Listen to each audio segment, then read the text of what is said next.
last week in 21st century Australia, you were being told you had to turn off your dishwasher. You weren't allowed to use your washing machine. God forbid you wanted to turn on a heater. And even people who worked for the New South Wales government were told to bring extra jumpers because they were turning down the air conditioning.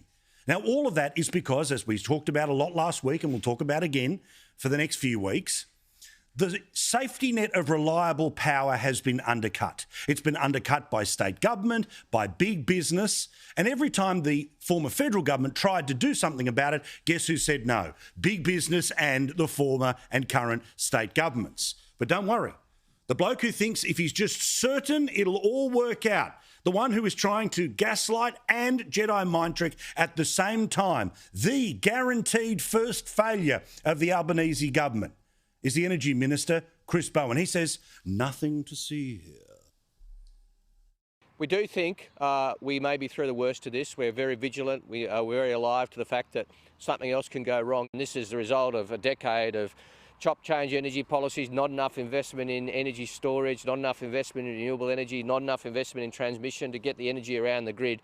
I mean, the system really isn't fit for purpose. So we've got a short-term plan to keep the lights on, and that's so far worked. And then we've got a long-term plan to get more investment into the system, more transmission lines up and running, more storage so we can store the renewable energy for when we need it. That's really important. Big business and state government is responsible for energy creation. The federal government is in charge of the national energy market, of which in its first month it became nationalised. You know, like they do in Venezuela with the phone companies. For their part, of course, Labor has worked out it doesn't matter whether it's big business or state government, it's all the evil Liberals' fault. Turning around 10 years of neglect takes time. There's work involved in being able to do that.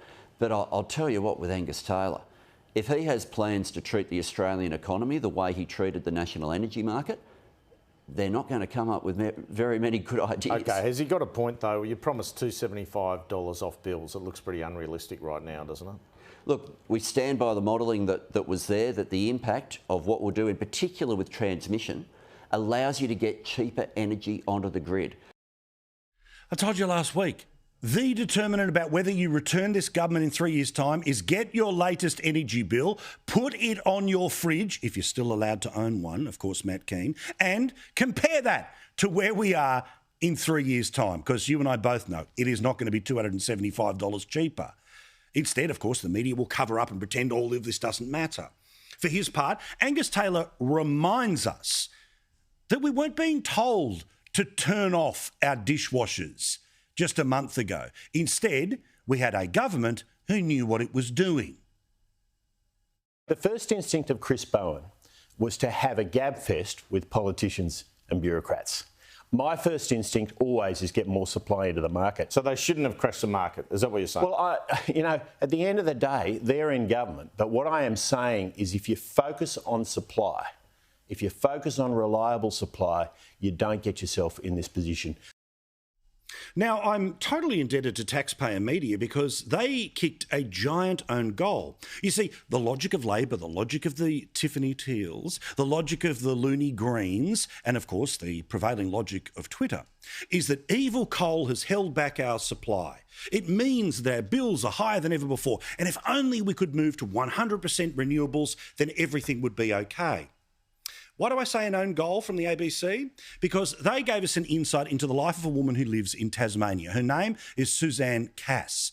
She was profiled today in their online news services, where she says this about her life in winter in the first quarter of this century.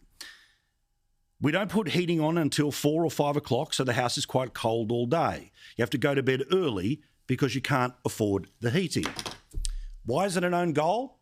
Because guess what? They have 100% renewables in Tasmania. 100%.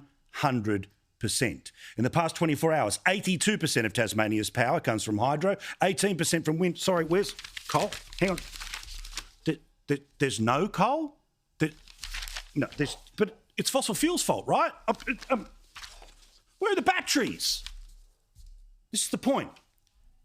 They have scored an own goal. They have told you that a pensioner in Tasmania, where 100% of energy is renewable, has to go to bed early to stay warm and turn the heater on not until it's dinner time. That's the reality of the energy mix in 2022.